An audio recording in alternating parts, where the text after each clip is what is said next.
Hey everyone. So today's topic is validity, and I've subtitled this Why Playing Pretend Makes You a Good Philosopher. So arguments are what are valid or invalid. So a lot of today, what we're going to be talking about is arguments. So just as a quick reminder, arguments have two parts. They have premises. Premises are statements that support the conclusion, which is also a statement. The conclusion is the thing that's being argued for, or the thing that the person presenting the argument wants you to believe. So we're going to talk about valid arguments and invalid arguments. So we are going to be examining arguments in what's called standard form. What is standard form? In an argument in standard form, the premises are each written on their own line, so they're each clearly separated. They're also numbered for easy reference, so you can say premise 1, premise 2, and they're also clearly stated. So when we're writing out the premises, we want to avoid ambiguity, we want to avoid wordiness, we want to state them as clearly and concisely as possible, and this will make it much easier to analyze the arguments. The conclusion is then written after the premises. It's also written on its own line, and it's often numbered, but not always. If you have just one argument with premises and one conclusion, you don't really have to number the conclusion. So some people will put like C for conclusion instead. But if you like, you can also number it. So either way. So why do we care so much about standard form? Like, what's so great about standard form? Well, often when we're looking at an argument, especially when we're, kind of looking at an argument that someone's making and they're trying to convince us of something, they will hopefully give us some evidence or some support for their conclusion. But they're also often going to provide some other material. They might give examples. Examples are great. They actually can really help with understanding. But often examples aren't direct kind of premises that directly support a conclusion. They more maybe illustrate or help people understand the argument.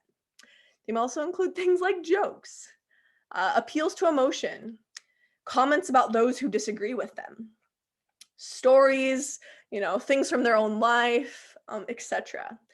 And so what's great about standard form is it helps us sort of filter these things out, these things that, might be interesting or make the person more fun to listen to, but they aren't directly relevant for the argument. They're not direct support for the conclusion. And what we want to do is isolate the material that the author is giving that actually supports that conclusion and sort of filter out the material that isn't relevant. And when we use standard form, I think this has a couple of other related advantages. Some I've already mentioned. I think it just helps us be a lot more clear. Again, the premises are written on their own line. They're clearly stated. It also, because everything's numbered, we can easily refer to the premises. So I think, when we're analyzing an argument, you might think a premise is false, and then you can easily say it's premise 2. Premise 2 is the one that's false. And then you can debate with them, and then someone else might say, no, premise 1's false. And it's really easy to challenge different parts of the argument when the premises are numbered. And it also makes the author's assumptions clear. So if there's a premise that's part of the author's argument that the author hasn't defended, then we can be really clear about what the author's assuming, and then maybe which premises they have or haven't argued for. So that's why we use standard form. Here's a couple examples of standard form. So premise, this is a purple flower. Conclusion, this is a flower. So notice the premise supports the conclusion. Premise, either the Chiefs won the Super Bowl or the Bucks won the Super Bowl. So this is a big football game played in the US. And this year, the Chiefs and the Bucks were the two teams that played in it. So your premise is either one of those two teams won the Super Bowl. The Chiefs did not win the Super Bowl, which is very sad for me because I'm a Chiefs fan. Therefore, the Bucks won the Super Bowl. So these premises support the conclusion, and I get a little bit emotional when my team loses, but putting this argument in standard form helps me really kind of filter that out and look, do these premises give us a good reason to believe the conclusion? And unfortunately they do, and the premises are true. So very sad day for the Chiefs. Here's another example. If you're watching this video, then you have an internet connection. You're watching this video, therefore you have an internet connection. So these are all arguments written in standard form where the premises give us reason to believe or support their conclusions. So note that there can be any number of premises. We have an argument with only one premise here. You could have an argument with 20 or 30 premises. I think the more premises you have, the more difficult it will be to analyze the argument because it'll just be hard to kind of wrap your mind around all those premises. But you can, in theory, have lots and lots of premises.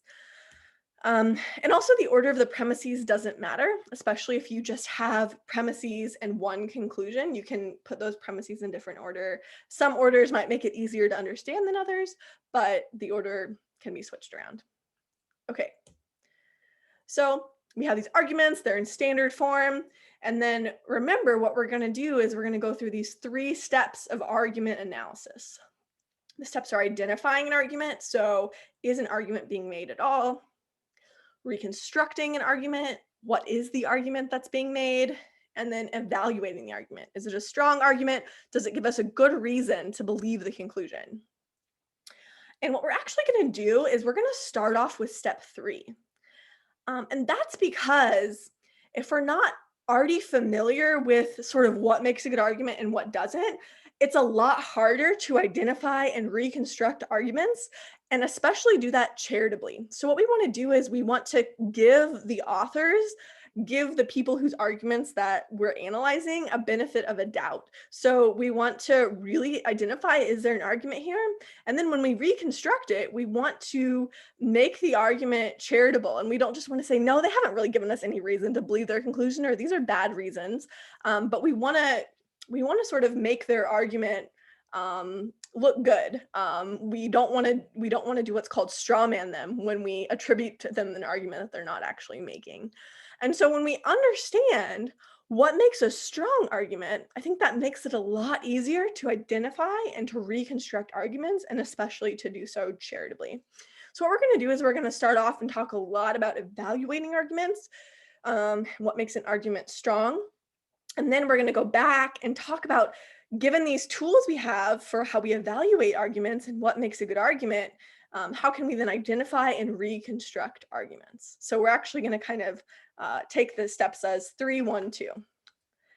So this video then, it's all about evaluating arguments. And validity, like we talked about, is the topic. That's one way that we evaluate arguments.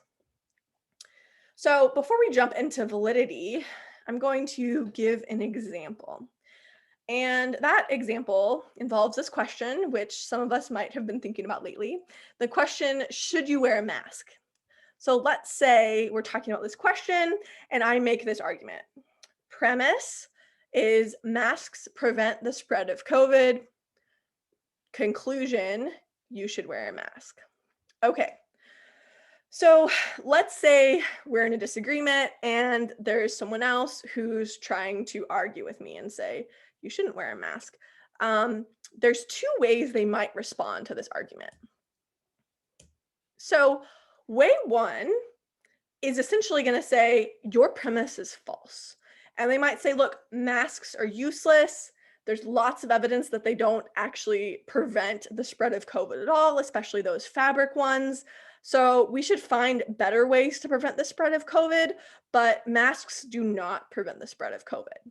So what they're doing is they're saying your premise, your support for your conclusion is false. And so that's why your argument doesn't work. The second way that someone might resist this argument is not by saying the premise is false. So they might say, your premise is true, or I'll at least spot you for your premise for the sake of this argument. Let's just say masks do prevent the spread of COVID.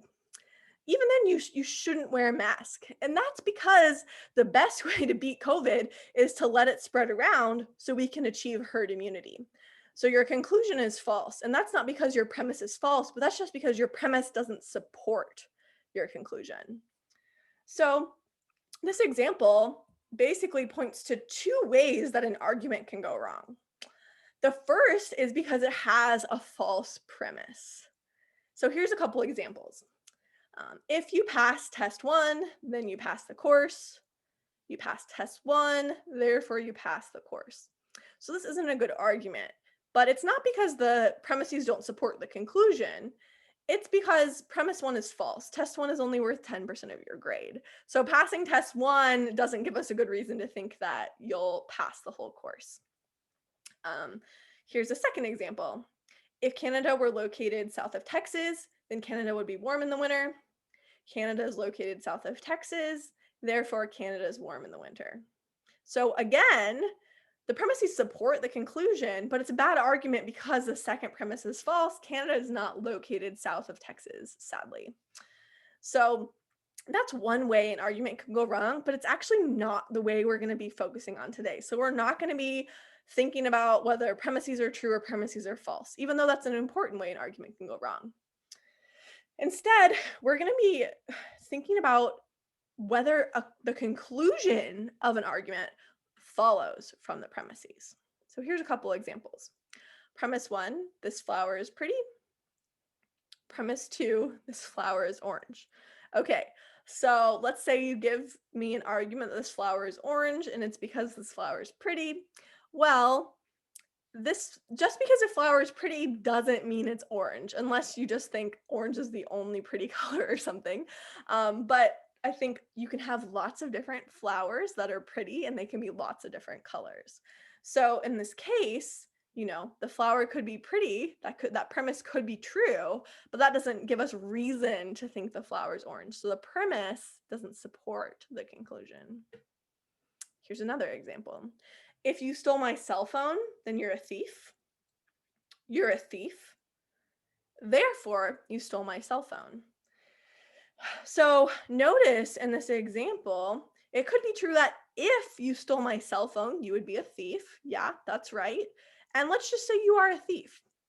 That doesn't necessarily give us reason to believe you stole my cell phone, though. You could have stolen my computer or my car or someone else's belongings, right? So both of these premises can be true, but the conclusion doesn't follow. The conclusion isn't supported by the premises.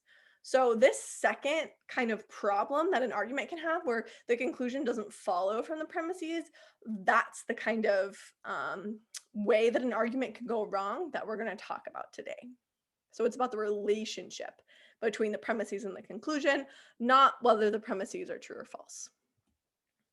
Okay, so this brings us to our sort of main topic, and that's validity. So I like to think about validity as playing pretend. So forget real life. Like I said, validity, which is what we're talking about today, it's not about whether an argument has true premises or whether an argument has false premises.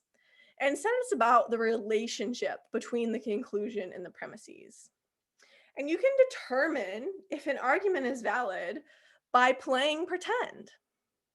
And you can say, let's pretend that the premises are true. So let's just imagine a fake world in which the premises are true. It doesn't matter if they're actually true. Let's just pretend they're true. And then ask yourself, in this fake pretend world, is the conclusion true? So we're imagining a pretty flower. Does that flower have to be orange? No, it doesn't. It could be lots of different colors. So that argument, premise, this flower is pretty, conclusion, this flower is orange, that's not a valid argument. Ask yourself, like I said, if the premises are true, does the conclusion have to be true? And if not, the argument isn't valid. Okay, so let's, that's like kind of, I think, a more loose way of understanding it. Now I'm going to give some more specific definitions. So defining valid and invalid. An argument is valid means it's impossible for the premises to be true and the conclusion to be false. Or the truth of the premises guarantees the truth of the conclusion. We're going to talk about a bunch of examples in a second, so hold on. And remember, this actually doesn't have anything to do with whether the premises are really true. It's just about the relationship between the premises and the conclusion. So you can pretend the premises are true and then check, is the conclusion true if the premises are true? And also note that this is a special use of the word valid. So sometimes we'll say, that's a valid point. That's not what we're talking about today. That's not the use of the term valid. So valid isn't something that has a statement isn't valid or a point isn't valid. An argument is valid or an argument is invalid. So it's a set of statements where some statements support other statements. That's going to be valid or invalid. Okay. So an argument is invalid means it's not valid, or it's possible for the premises to be true and the conclusion false, or the premises do not guarantee the truth of the conclusion. Okay, so those are some definitions of valid and invalid, and now I'm going to give 4 examples of valid arguments, 4 examples of invalid arguments. Here's some valid arguments. If Bob is in Florida, then he's in the US. Bob is in Florida, therefore Bob is in the US. And Bob could be in Timbuktu. That doesn't matter for this argument. To determine whether it's valid, we pretend the premises are true. So let's pretend that if Bob is in Florida, he's in the US, and also pretend that Bob is in Florida. In this pretend world, is Bob in the US? Yes. So the argument's valid. There are green aliens. There are aliens. So again, it's a valid argument. It doesn't matter whether aliens actually exist. We want to think about the premise, pretend that premise is true. If there are green aliens, does it follow that there are aliens? Yeah, it does. So this is a valid argument. If Karen is Canadian, then she's nice. Karen is Canadian, so Karen is nice.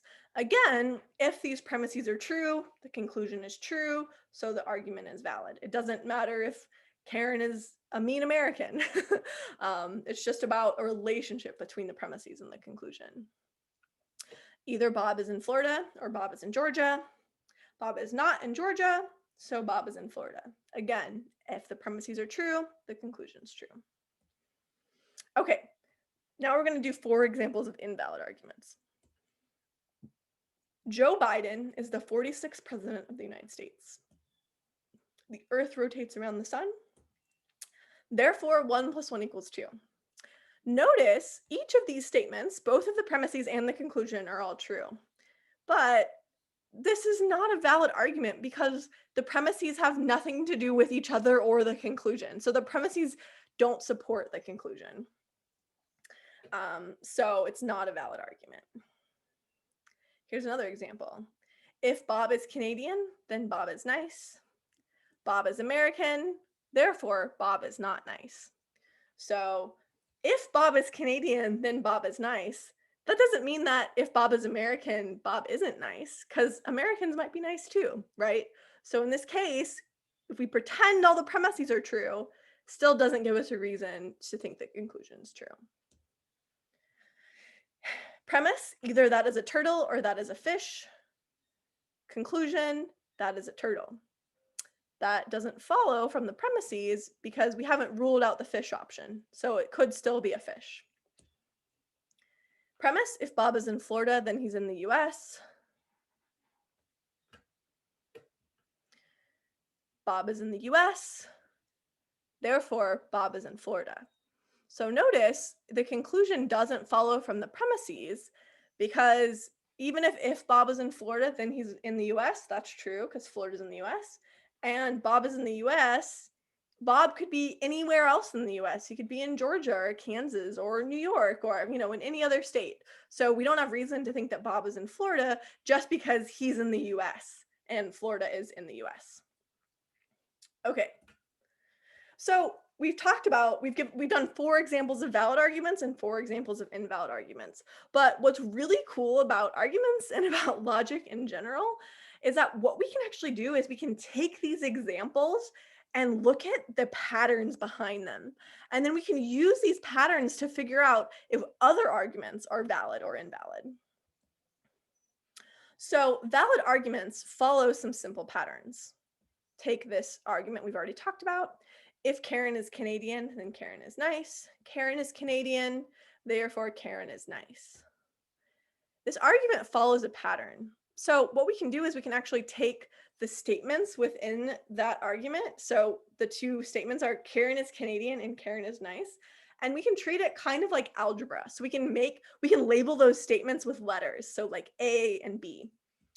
or here I use P and Q, doesn't matter. So premise one has the form if P, then Q, and then premise two is P. So the conclusion is Q. And so what we can do is we can notice that all arguments, as long as they follow this exact pattern, are going to be valid. That means that the conclusion is going to follow from the premises. If the premises are true, then the conclusion will be true. And P and Q could be false things. If it's raining outside, then it's sunny. It's raining, therefore it's sunny. I mean, that doesn't even really make sense. But if somehow those premises made sense, then the conclusion would follow because it follows this pattern. So if I'm in Tampa, then I'm in Florida. I'm in Tampa, therefore I'm in Florida.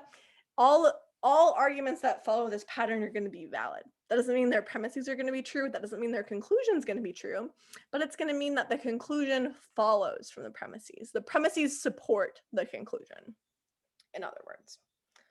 So what I want to do actually is give you a number of examples of these patterns that are valid patterns and then give you some that are invalid patterns. And this will help a lot when you're looking at arguments because you can see if they fall in one of these patterns and that can tell you whether the premises support the conclusion or not. But before I jump into that, I think it's helpful to have a little bit of background on what these logical words are. And basically, what logical words are is they're words that sort of help us figure out validity. They help us figure out if certain premises support a conclusion or not. So there's kind of a big chart here. The column on the left side of the chart isn't as important. These are just kind of the labels that philosophers give each of these terms. But these logical words are going to be really important for when we're analyzing arguments and trying to determine whether they're valid or not. Okay, so the first is and. And what and does, I mean, this is going to sound really familiar and easy, but it'll be important later. It basically, A and B is true if both A is true and B is true. And the second is or. So A or B is true if either A is true or B is true. They both don't have to be true, but at least one of them. Not A is true if A is false. And sometimes this is also indicated by a squiggly line, it means not. Then there's the conditional. So if A, then B. So that means if A is true, B has to be true. So kind of every time there's an A, the B follows. And then I think probably the most unfamiliar term is A, if and only if B. So what this means is if A, then B, but also if B, then A. So A and B kind of stand or fall together. And biconditional is often taken to be closely connected to giving a definition of something. So if I say something is valid, the definition of valid means the conclusion follows from the premises. Another way of putting that is it's valid if and only if the conclusion follows from the premises. Or to use an example that isn't about what we're talking about today, a bachelor is defined as an unmarried male. So you might say someone's a bachelor if and only if they're an unmarried male. So again, if A is true, B is true. If someone's a bachelor, they're an unmarried male. If B is true, A is true. If someone's an unmarried male, then they're a bachelor. And if someone's not a bachelor, then they're not an unmarried male. And if someone's not an unmarried male, then they're not a bachelor. So if and only if basically means these two things stand or fall together.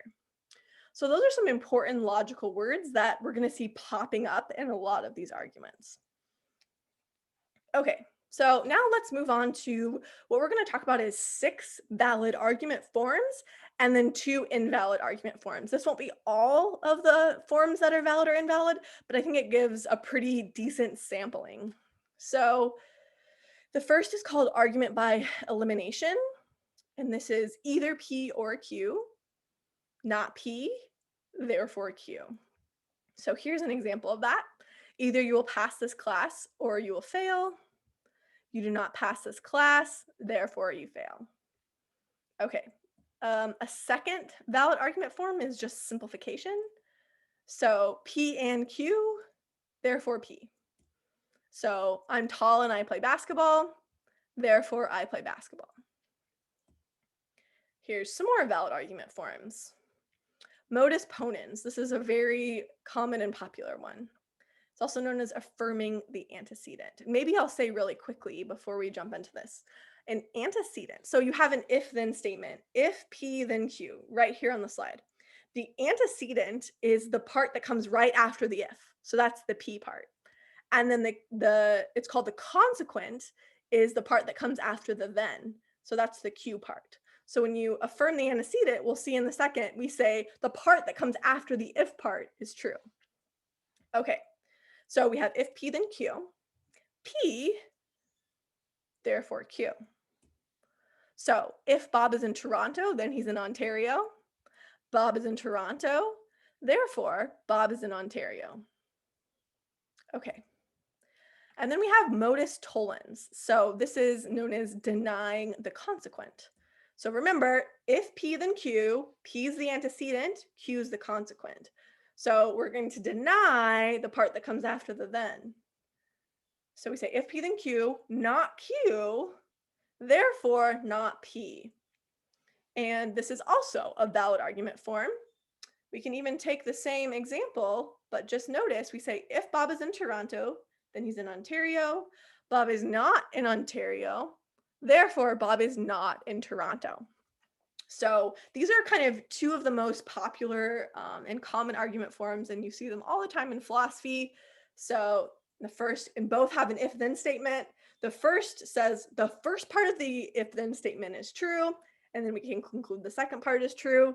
And then the second, modus tollens, says the second part of the if-then statement is false, so we can conclude the first part of the if-then statement is false.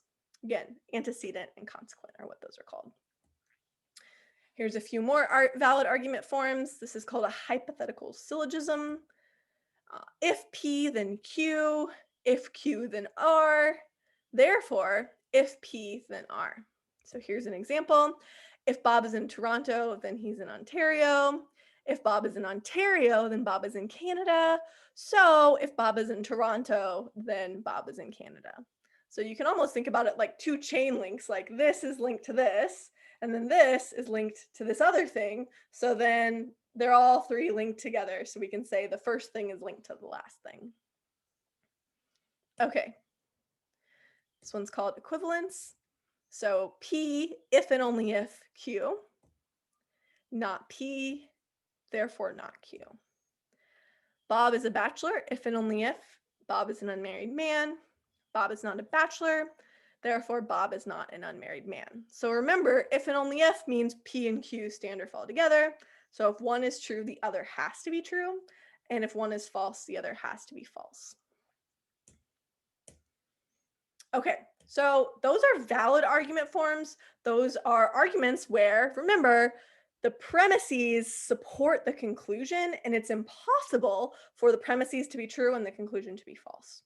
Now what we're going to talk about is two common but invalid argument forms.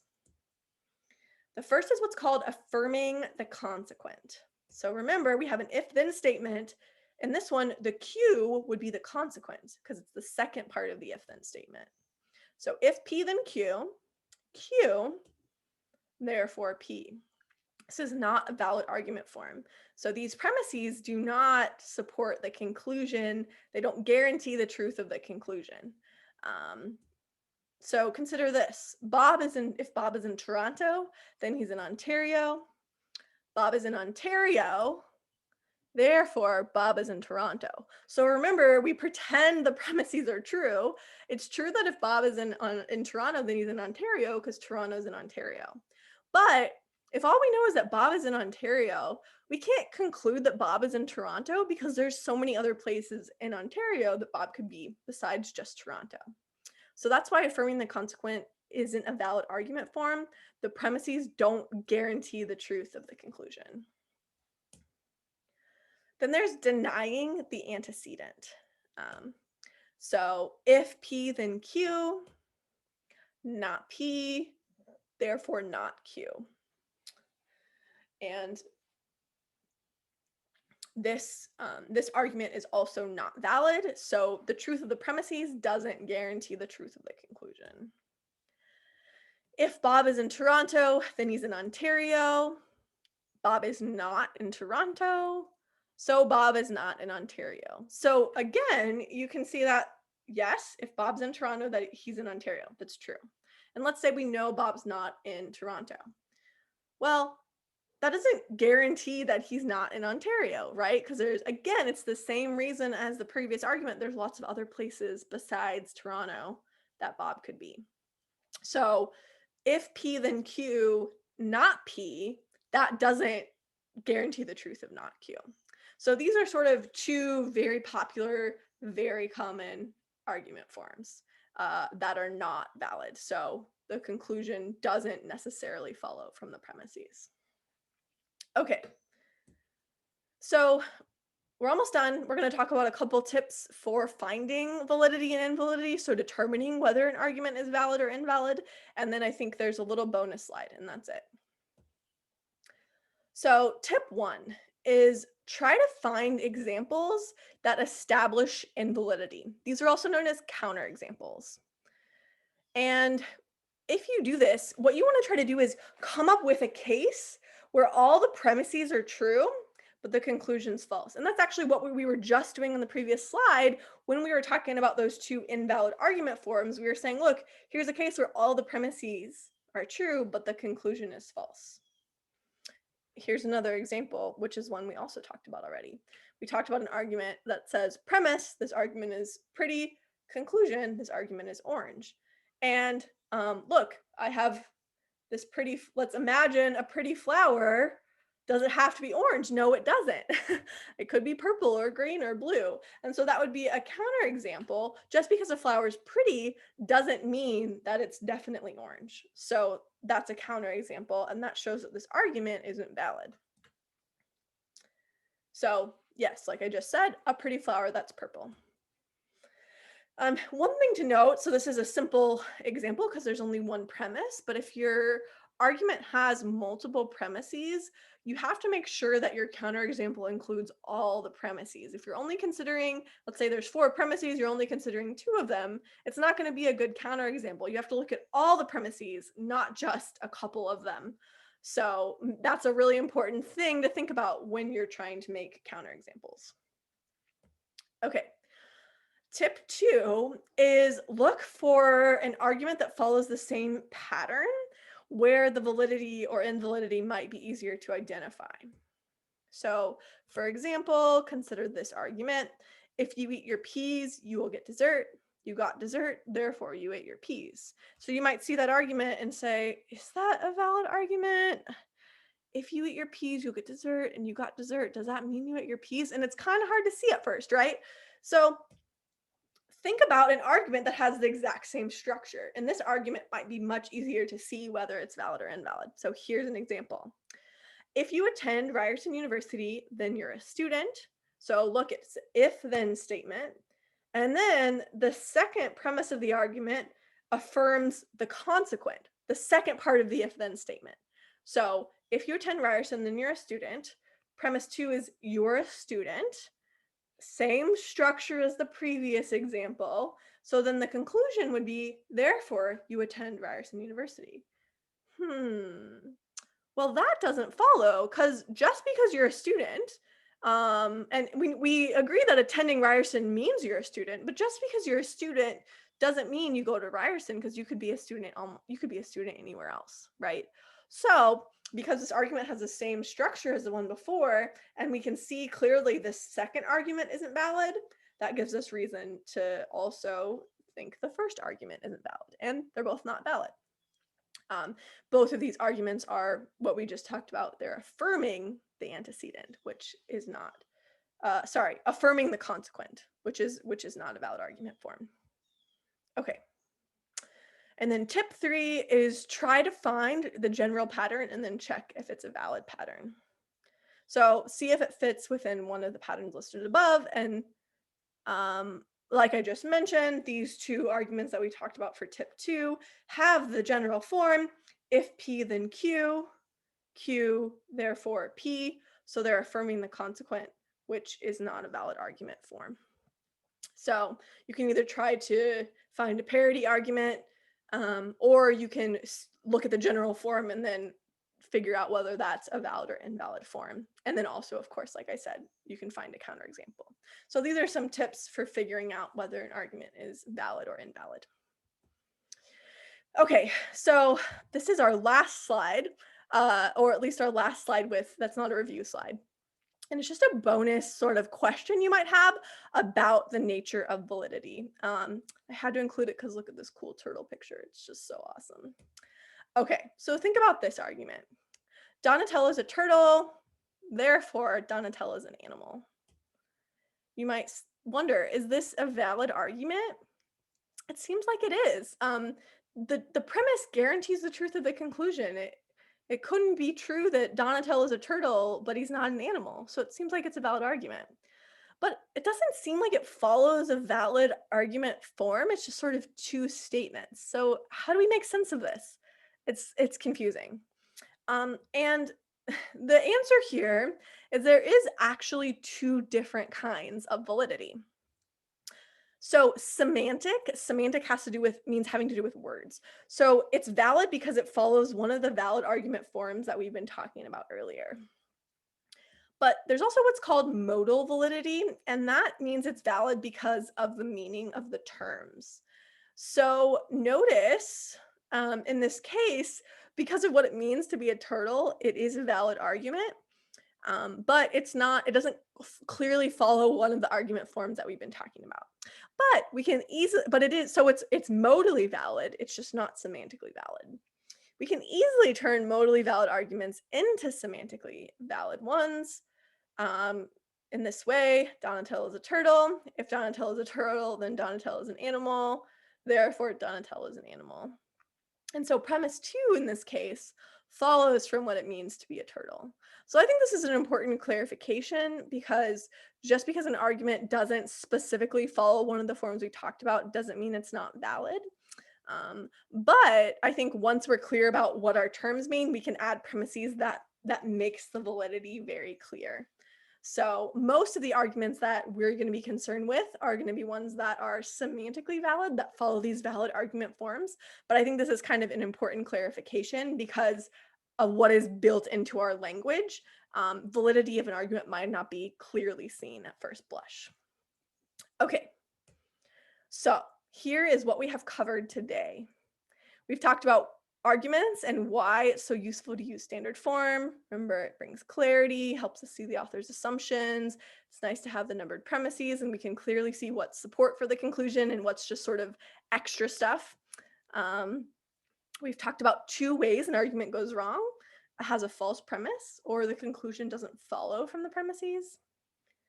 And we've talked about validity and why validity is like playing pretend. We pretend the premises are true and then see if the conclusion is true. Then we've discussed 6 valid argument forms and 2 invalid argument forms. And then 3 tips for determining validity or invalidity. And then finally, we've talked about these 2 kinds of validity, semantic and modal, and we're mostly interested with the semantic validity where the arguments actually follow a valid argument form, but that doesn't mean some arguments aren't also modally valid because of what the terms mean or don't mean. So here's 2 big takeaways. The first is that an argument's being valid does not mean that it has true premises. Validity is about the relationship between the premises and the conclusion, not whether the premises are true or not. I've said this a lot, but I think it takes quite a while to get this really stuck in your head, so I'm trying to really emphasize this point. A valid argument can have false premises.